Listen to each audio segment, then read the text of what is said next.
This is kinda creepy. Goosebumps rising up my spine. This is kinda creepy. Chills and thrills. The night is mine. Kinda creepy, everybody. I'm Jason Emmett. I'm Casey Masterpiece. And I'm Twisted Kid Matt, and this is my real voice. This is real voice this week. Yeah. I should make him do it on the show. I've been making him perform for me. Like he calls me yesterday, and I'm like, dude, your voice is raspy. You sound like Rolf the dog. And so I made him sing for me. Phenomena. It's so dead on. It's great. We are here to deliver 3 creepy clips to you this week on top of spooky story time. So if you guys haven't been paying attention, why not? Because we deliver all the scary stuff right here on this show. And we tell you if we think it's complete bullshit or not. And we're going to be doing that again this week. And I don't know what these guys have once again, which is always fun for me. I like that part where I don't know what I'm about to watch from guys. So I'm pretty excited. But I think we're going to start with my clip. So let me break down my clip for you guys and what we got going on here. So this guy named Benji, that is his name, he goes out to I don't know what his actual job title is, but I know he goes out to like homes that are vacant right now or whatever. I don't know if he's part of flipping the houses. I don't really know what goes on or if he owns them. But basically he puts these videos up. These are pretty common, just about him going to houses and finding squatters and having to chase them out, which is how this starts. He gets an alert, goes out to this house because he believes there's a squatter in it. Now, a couple of things I want to tell you before we get into the video is he kept saying in the videos, for some reason, this particular house had always freaked him out. And most of his videos are just squatter videos, nothing that we will call paranormal. That being said, let's go ahead and kick off the video. All right, so we start off, he's coming out of the house. See, he says in there, we have an unexpected guest. I have cut some of the beginning because there's a lot of him walking around the outside of the house and not a lot going on. So he peeks in one of the windows and he sees a bike. And he has a taser with him, which I think is really interesting. That was a taser? Yeah. A yellow thing? Okay. You'll know. Because he uses it to threaten a lot. I mean... Which I would too. Well, especially when you got a lot of vagrants in your home. Right. So he's in the house. He believes somebody's in the house. He saw the bike through the window. But there's your first bit. Okay. Matt not okay with that. Yep. The door moves. So he figures guy police. Must be in here. Not police, but okay. He does yell police. Goes in. Nothing in the closet.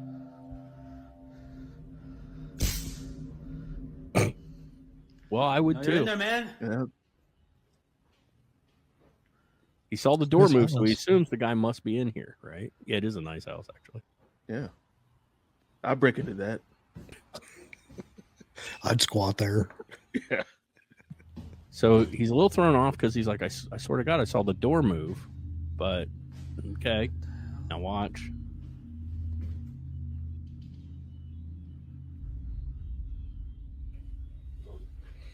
Okay, yeah. That was just a dude. Just hold up. Yeah, it is.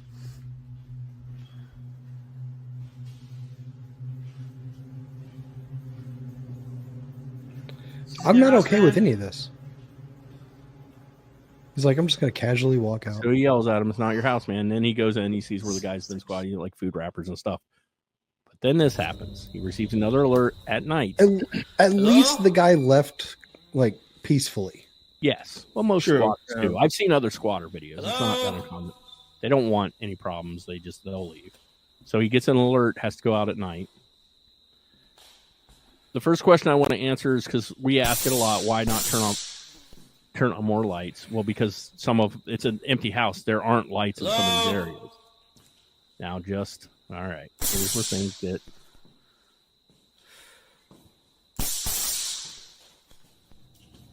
Okay, first. Yeah. Okay, now watch. I saw it too. That little wave was weird.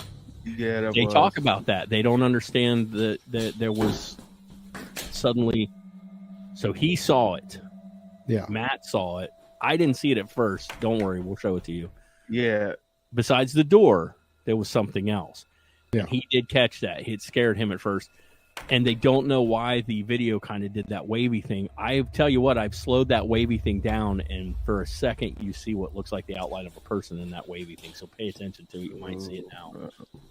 So he saw the door move. He went in there. Nothing. He's like, screw this shit. And he pretty much leaves. But here we go. Do you see it? Yep. Oh, yeah. Now, there's what happened earlier in the day. The door moved. This door moves.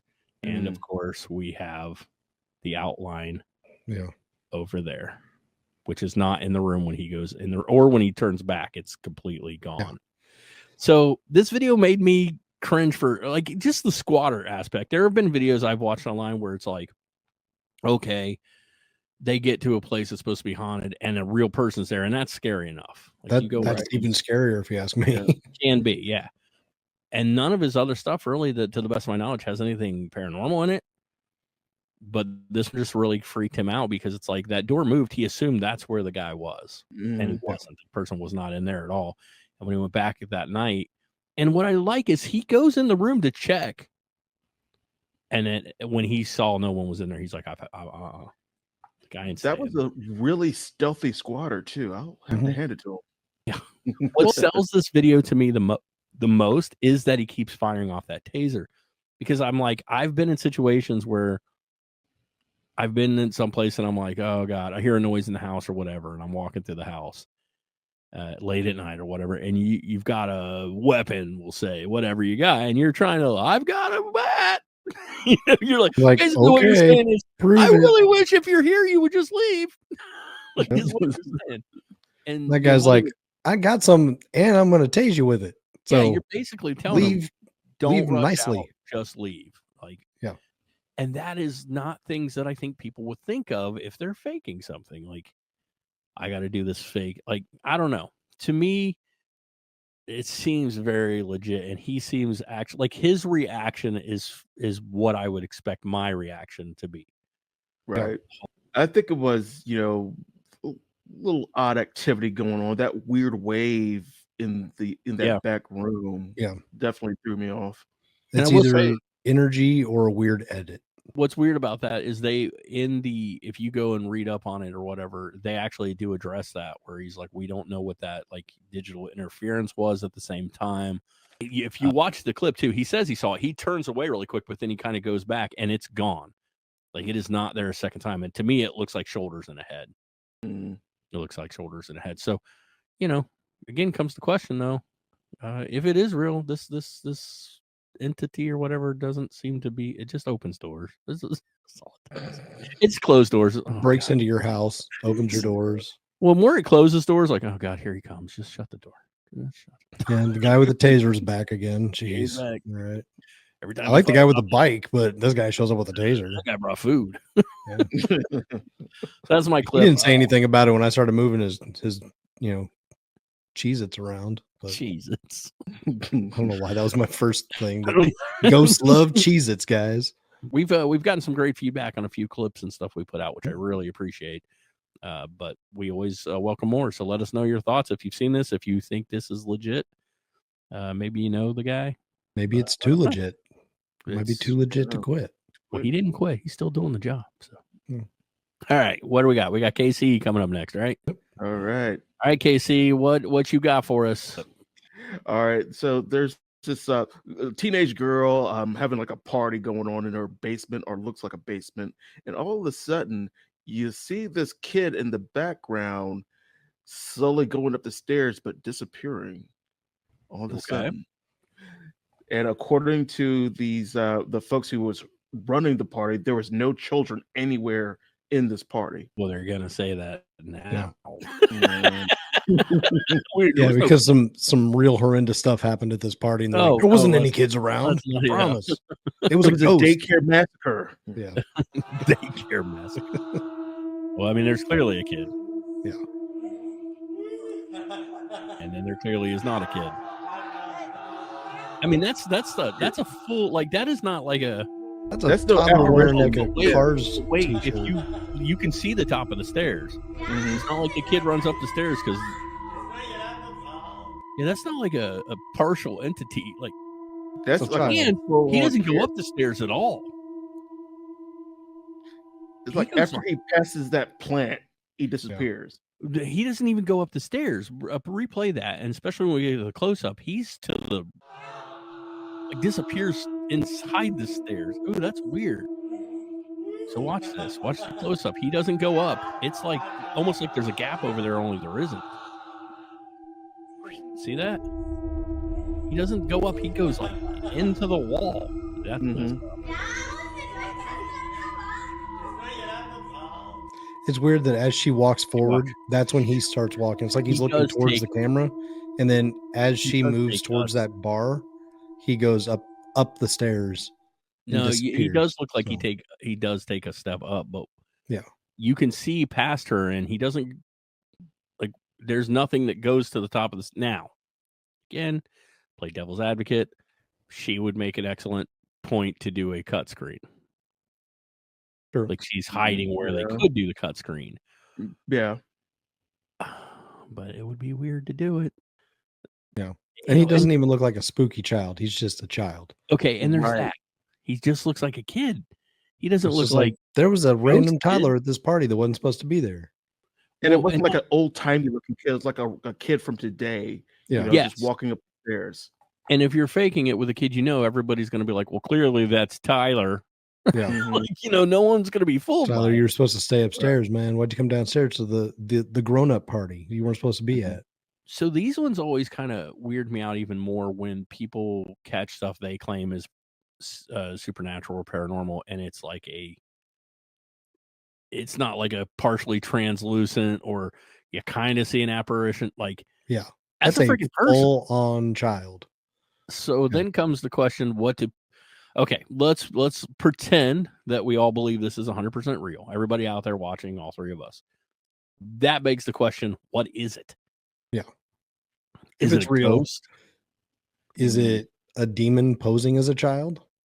Is it could be could it be some weird trans-dimensional multiverse kind of situation going on here? Do I think that happens? Not really, but is that a kid that showed up from a different birthday party in the past? Yeah, is that kid like, where the hell am I? Is he followed by a bunch of little people with a time map? We don't know. A Time Bandits reference there? Yeah, it was. Okay. Still haven't seen it, but I need to. The original? Mm-hmm. Oh, I haven't seen a remake either. I haven't watched it either. It got canceled. So. Oh, it's already out? Okay. Yeah, the first season. Yeah, it got canceled though. So, all right. Good one. I like that, guys. Of course, give us your thoughts. Let us know what you think. That was a good one. I like that. All right, what's Matt got for us this week? Well, mine in a way kind of involves not really a squatter, but an unhoused person, if you will. So this person was sleeping in their van or truck or whatever down by the river. Yeah. And in my personal opinion, eat it up. Stupidly did not have their window rolled up. When you'll see what happens takes place. You kind of need at least a glass barrier between yourself and the outside world when sleeping overnight in a truck. I mean, I get that it could be hot, but yeah. So here we go, and just let me know what you think of this. Oh God! All right. So sleeping in the car, windows rolled down, and then you start hearing this. Like already, I would be like, okay, rolling that up. Right.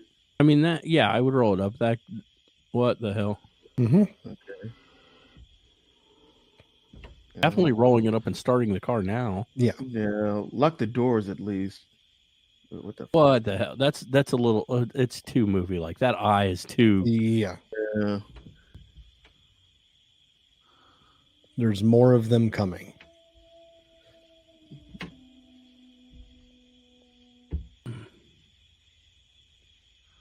Ooh. Yeah.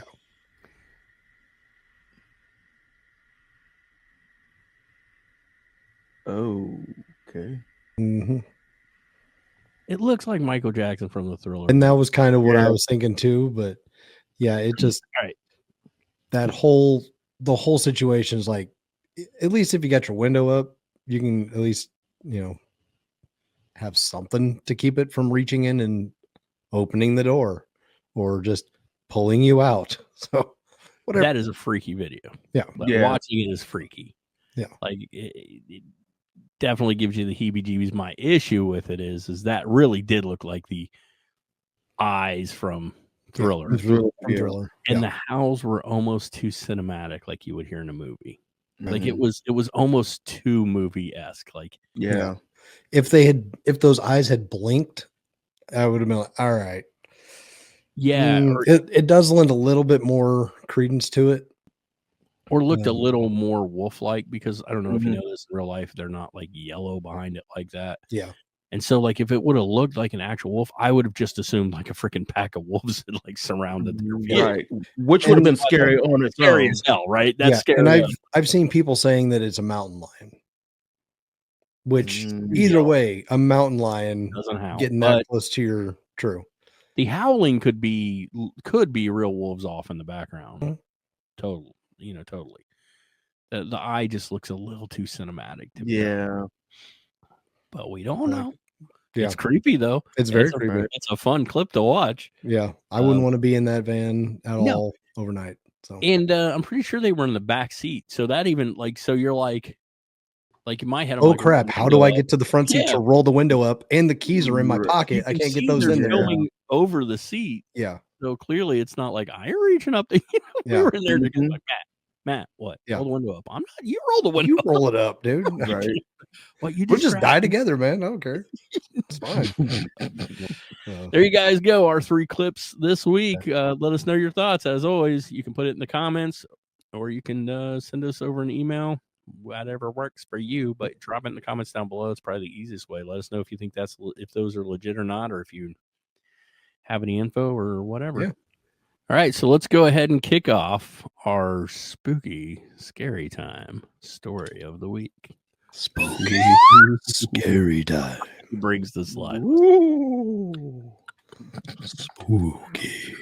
All right, guys. So I've been really excited to talk about this next one for a while. As you guys probably know, this week we're going to be talking about the Gore Orphanage. And it's so messed up to me that that's really the name. Why would you call it the Gore Orphanage? Gore Orphanage. Just nothing but dead children.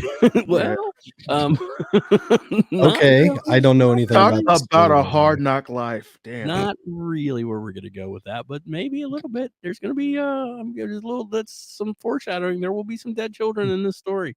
So Gore Orphanage Road, as you see, there is a real road. This is a real thing. Everything we're about to tell you is the true story of the Gore Orphanage, which is here in Ohio, Vermilion, Ohio. It's home to an urban legend. And I say that because this story has turned into an urban legend, but we're going to tell you the real version. The urban legend takes place with this orphanage that supposedly burned down, and now you can go out to where it once was and blah, blah, blah. That's not the true story, though. So we're going to know the true story. And this story goes back into the late 1800s, and there was an orphanage that stood just off of Gore Road. Now, here's the urban legend. One night, an unknown fire erupts in the halls of this orphanage.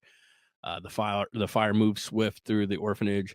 It blocked all the stairwells, blocked all their retreat out, and there were children on the upper floor. It trapped inside like dozens of kids, and they all perished. Their screams filled the night as they were engulfed in flames. The building is decimated, leaving only this charred and broken foundation still visible today if you were to go out in these woods and look. That's not true, though. Sounds like you're describing me, a charred and broken foundation still It visible is. today. I was. That's the story of Matt. So, no, none of that story. I don't want to say none of that story is true. None of that story is true about the Gore Orphanage. Let's just put it that way. Okay. Okay. All right. So over the years, people have gone out into the woods near where this building was supposedly to have been, and they've seen things, glowing orbs, strange figures, shadows that seem to move on their own. They've heard voices that they say were carried on the wind. But again, that orphanage didn't exist, and that fire never happened. Emphasis on that fire. So the true story of the Gore Orphanage isn't much better than what I just told you. So in 1902, Reverend Johann Sprunger, there you go, Johann Sprunger, a fanatical religious zealot, established the Light of Hope Orphanage in Vermilion, Ohio. Now, that orphanage had moved to Vermilion, Ohio from Indiana after their orphanage there had, in fact, been destroyed by a fire. According to the reports, that version of Light of Hope was run by brother and sister Sprunger, Johann Sprunger and his wife, Catherine, who was the daughter of Christian Sprunger. I'm not going to cast any aspersions. Maybe they just happen to have the same name, which we're talking about the late early 1900s. It's possible. And it is Ohio. So. That families just immigrated from similar areas. I don't know. Yeah, but it sounds very German. So I don't want to speculate too much. But I do. Near Kentucky? Maybe? Reports say no, this was Indiana, so this states away. Yeah. Mm-hmm. Reports say that 3 girls died in the fire, and there are also reports that the Sprungers had 2 additional businesses that were both destroyed by surprise fire, which makes everything a little suspect on those fires anyway. Mm-hmm. But after the fire destroyed their orphanage in Indiana, they moved the orphanage to Vermilion, Ohio. Anyway, they were said to have gone over the deep end, these 2, as far as religious fanatics go. They said that they lost, I guess, supposedly lost a son at birth, and then later they lost their 7-year-old daughter, and this just sort of sent them both down the nuts trail, right? And they got really into religion and got a little crazy about it. So when they moved to Vermilion, they established a new orphanage, which sat on a 540 plus acres and consisted of 4 farm buildings. An old abandoned Greek Revival mansion was also there. Now, that mansion had been built sometime prior by a man named Joseph Swift. Swift was a wealthy farmer who lived with his family in that house until 1841, when his 5-year-old daughter would pass away. Shortly after. No, I think she just died of illness of some kind. Now, shortly after that, his son, who was 24, would also die. And then a number of bad investments ended up leaving Joseph Swift broke. He sold the house to the spiritualist named Nicholas Wilbur. This is all important. This is the house you were seeing in the background. Wilbur would hold seances and strange rituals inside that house, often trying to contact the spirits of deceased children, and it was believed that Wilbur's own children were able to communicate with the dead. This is all just the backstory of this place before the orphanage ever even gets there. Eventually, Wilbur would leave the home, some say after his grandchildren died in the house, although records suggest they died somewhere else. And by 1901, the house was left abandoned. It became an instant attraction for teens and would be paranormal investigators. And we're talking in the early 1900s. Teenagers and paranormal investigators would go out to this house. So Sprunger actually didn't use that empty house, but instead built new structures but he left that house. The empty house stayed, but he didn't actually use it for the orphanage. He built new structures completely and made about creating a self-sustained religious community, which sounds kind of cult-like to me. But I was going to say, a little bit, yeah. Self-sustaining religious community, 540 acres. Yep. At any given time, they housed somewhere between 120 kids on the property. The boys were housed in a farm known as Hughes Farm, and the girls at Howard Farm. Howard Hughes. I didn't catch that. There was a chapel and even a printing press. They used to print their own books and newspaper. Again, kind of cultish. Yeah, a little bit. Yeah. This is my handbook. Bible. What do we call this thing?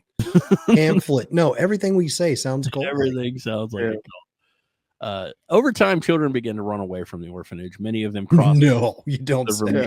Vermilion River, escaping the cult. Yeah, they would literally cross the river to get away. Whoops! Shouldn't bring that one up again. So those escaped prisoners told tales of slave labor and meals of calf lungs and hogs' heads if they received food at all.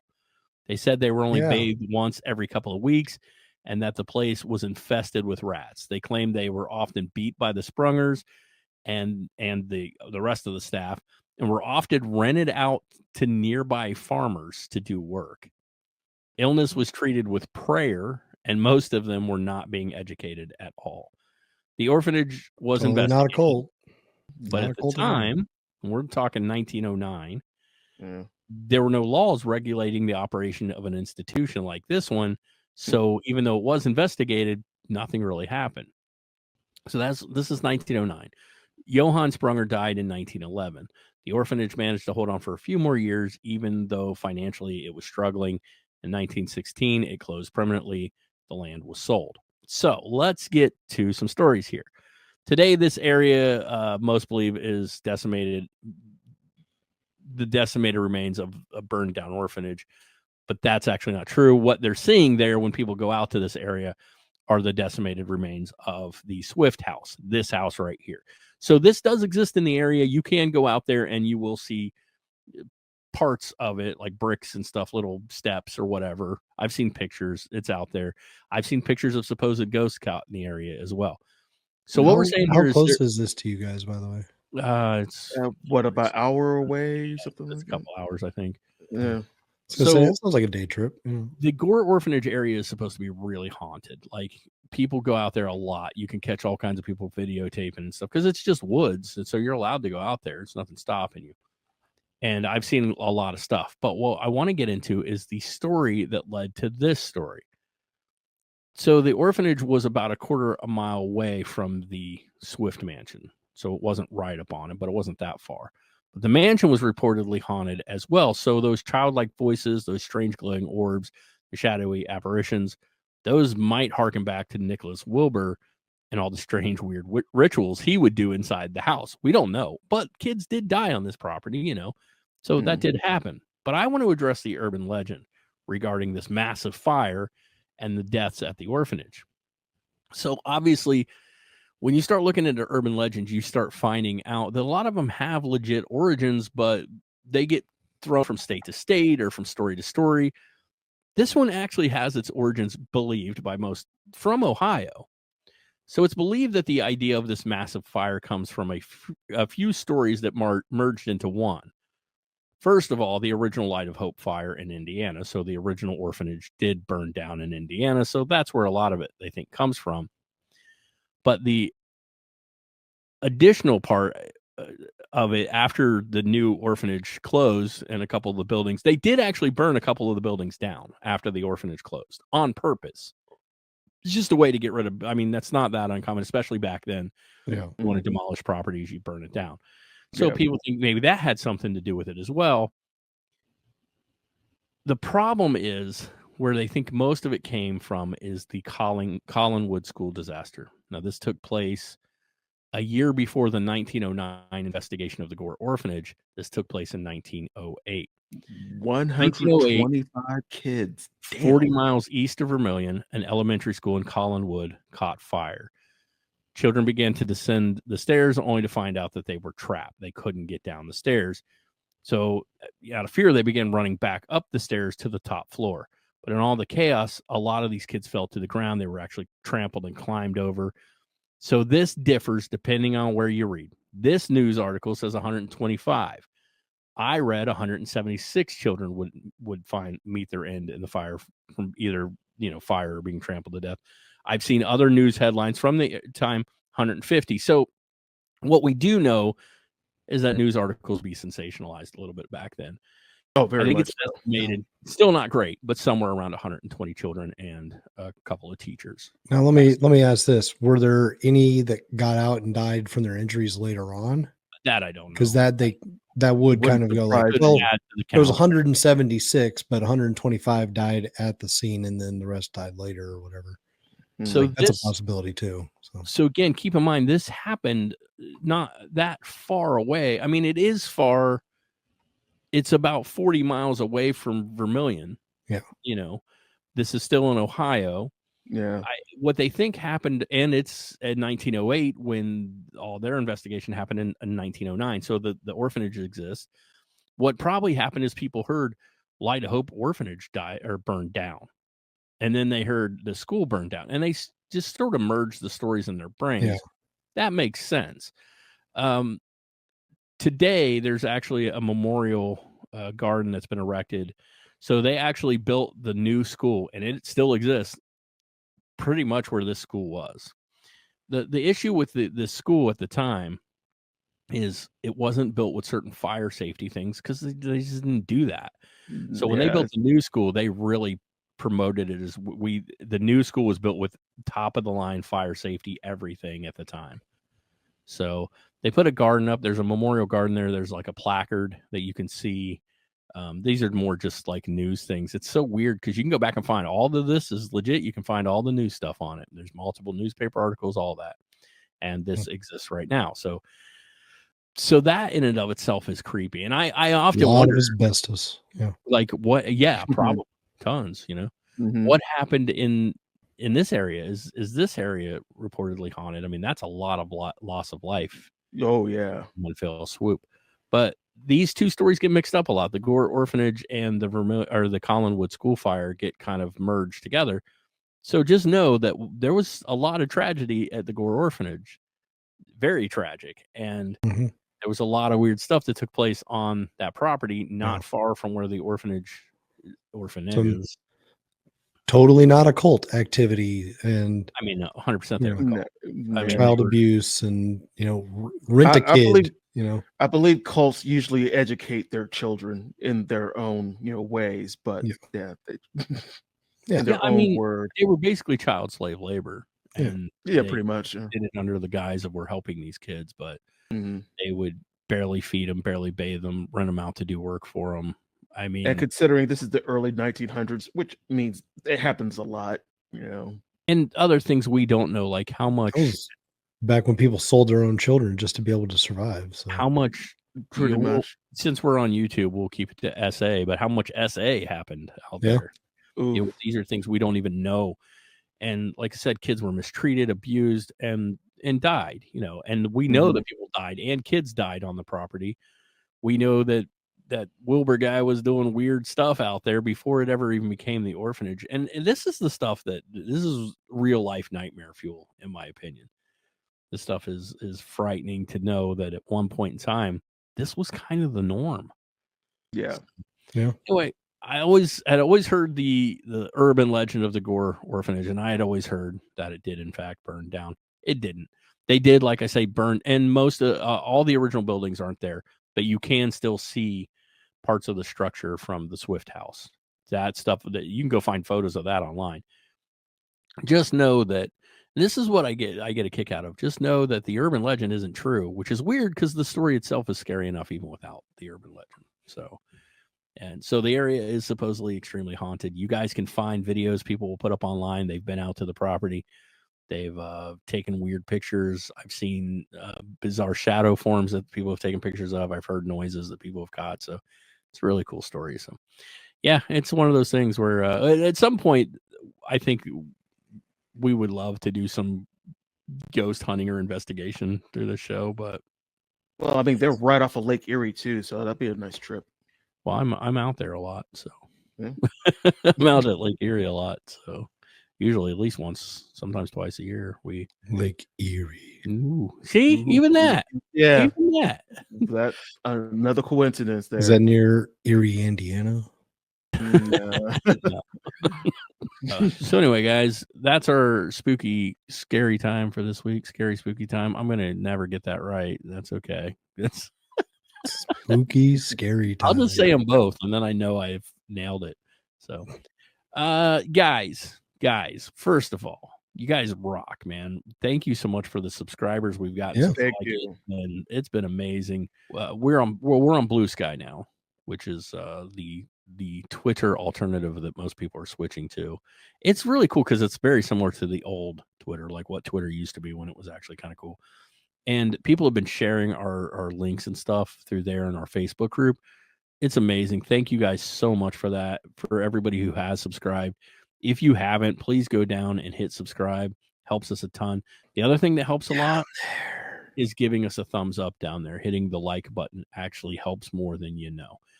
Basically, that tells the YouTube algorithm that somebody liked the show, and that will recommend the show to other people. And that's what we're trying to do. We've been working on possibly getting some guests on for like one-off episodes, some paranormal investigators, some authors. We have, I think, 2 fairly substantial ones lined up right now. We just got to get with them and do some scheduling. Those are going to be a lot of fun too. We really want to talk to people and get like scary stories or thoughts, or we may have guests that just come on and do the show with us too. That's something we're kind of working on as well. So if you guys out there have any scary stories you would like to tell on the show, you can write us KindaCreepyShow@gmail.com. KindaCreepyShow@gmail.com. Let us know your scary stories, your scary experiences. I just put something out on Bluesky actually, and I said, like, what do you guys believe in? Do you believe in, like, you know, ghosts, or what do you think they are? And has anybody had any personal experiences? And we actually got some responses, which was really cool to that. So let us know your scary stories. If you have something that you captured on tape or whatever, even just photos you would like to send in, we would love to talk about them. If you know anything about the stories we put up today, give us some feedback on that as well. Or if you know the people involved, we'd love to chat with them. Yeah. We're here to just basically put up the stuff and then talk about it and say whether, you know, to us that doesn't seem legit, or his reaction seemed pretty legit to me. So if you have any info, let us know. If you have any thoughts, let us know. Drop in the comments, send us an email. We'd appreciate all of it. Yeah. We will be back. Hey, if you don't know, we put up short videos pretty much every day of the week. So you can watch those just to keep everybody interested in all the paranormal fun stuff.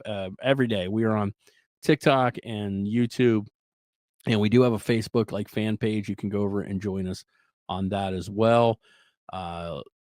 TikTok and YouTube, pretty much we put up the same stuff, except you don't get the full videos on TikTok.